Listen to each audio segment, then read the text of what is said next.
Man, that's a great sight. As many dead bees as I saw in there. I thought this hive was getting pretty small, but that is a great sign.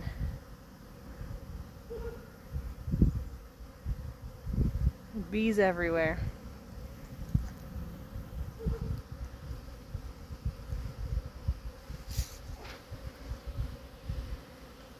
I went ahead and put their food spacer back in at the top since it's not so cold anymore.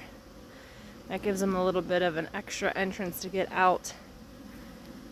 Not that it looks like it, but their bottom board is so yucky right now. I was picking bees off of it earlier, trying to get them back up on their feet and not their wings. They were on their back, trying to get turned over, but they were too stuck to the bottom of it that they couldn't get up. So I put that top thing in just to help get some.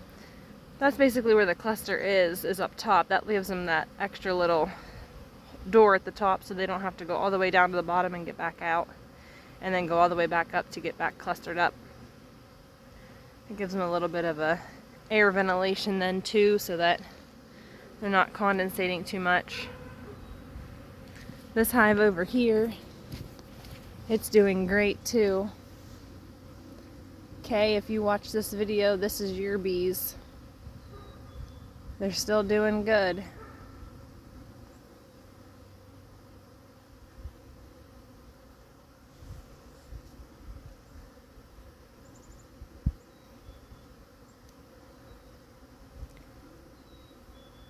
We're almost to spring. A few more weeks and we should be out of the danger zone for bees dying. This hive over here, I caught this hive,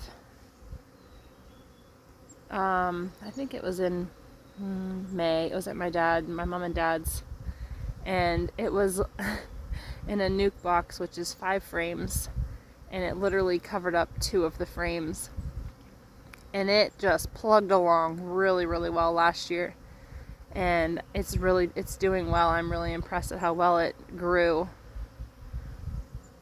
and hopefully it'll continue to grow this year and do well. You see some bees down here at my dead out. That's not because they came back to life. That's because the other bees are checking it out and seeing what's in it, but they're going to be sad when they get in there and find out that there is absolutely nothing in there for them.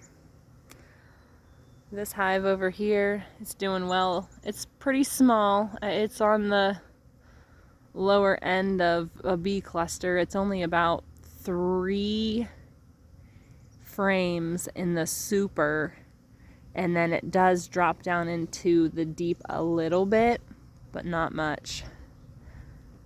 I mean, they're still active. I'm still feeding them. I'm just doing top feeding right now because I'm pretty sure they're out of food. Maybe they'll be walking around the hive now that it's a little warmer, that they can find some more, maybe recluster somewhere else. But for the most part, I think that is a pretty low hive. They're pretty light. So I have food on top though in all of these hives that are alive, and they are really enjoying this warm weather that we have right now.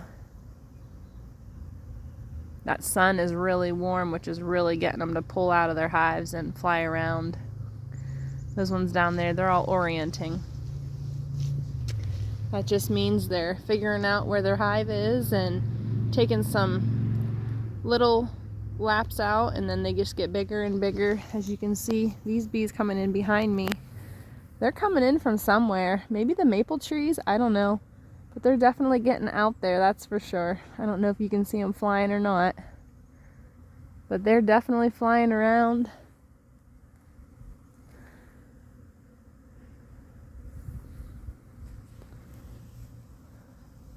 Finally a good day to be a bee.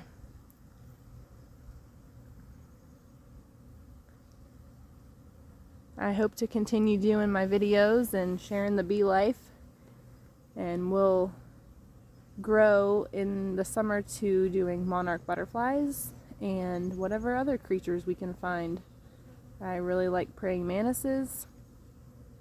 And last year we were able to find a live cicada. We were in the garden and it just flew onto my cucumber plants, and maybe we'll get to video that this year. Another one. Man, these bees, that's great. Even these guys are still coming out. I don't see any pollen yet on anybody. That's what I was looking for, to see if maybe they were getting anything from the maples. I have 2 maple trees that are, you can tell that they're starting to get their buds on them. I don't know if they're starting to bud out or not for like blooms that they would collect pollen off of, but I'm watching for it.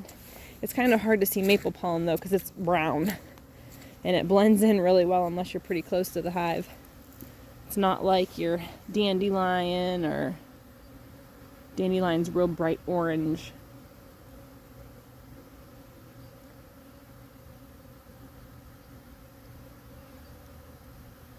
My goodness.